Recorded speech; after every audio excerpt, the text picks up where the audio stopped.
Le loup connaissait très bien la petite maison. « Excuse-moi, dit-il, je suis pressé. J'ai été ravi de faire ta connaissance. À bientôt. » À ces mots, il s'enfuit.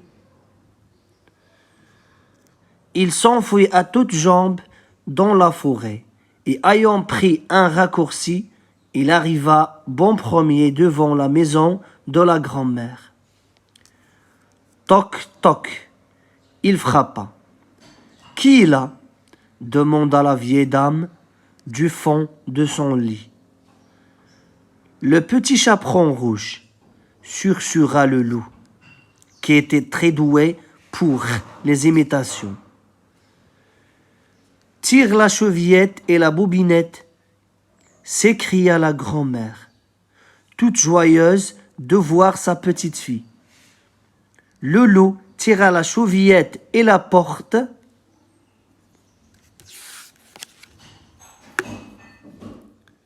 Et la porte s'ouvrit. La grand-mère sursauta d'effroi. « Laisse-moi en vie, supplia-t-elle. Je te donnerai toutes mes provisions. » Mais le loup avait un projet plus urgent.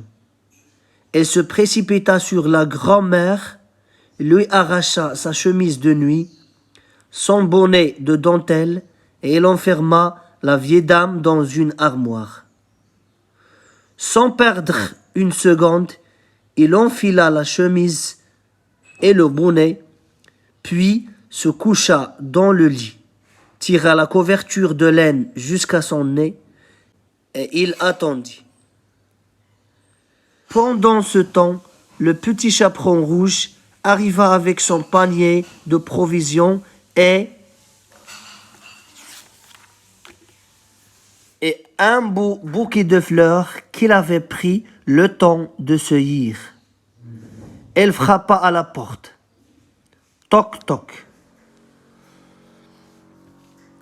« Qui est là ? Qui est là ?» demanda le loup, imitant la voix de la grand-mère. « Le petit chaperon rouge. »« Tire la chevillette et la bobinette, » s'écria le loup.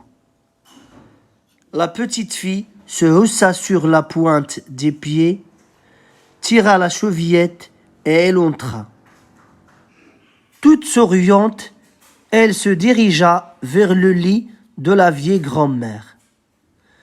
Mais en s'approchant, elle se dit que sous son bonnet, sa grand-mère avait vraiment une drôle de tête ce jour-là. « Oh, grand-mère, tu en as de grands yeux. »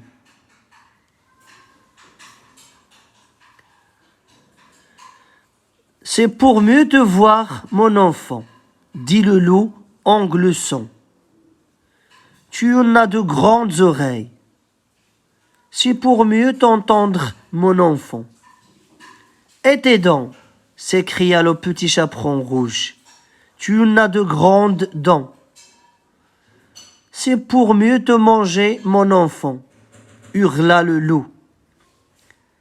Il rejeta la couverture et, griffes en avant, il se précipita vers la petite fille.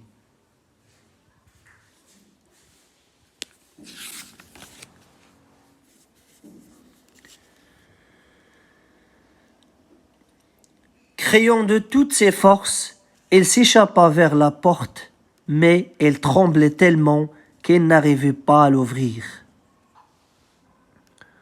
Or, le papa du petit chaperon rouge coupait du bois tout près de là.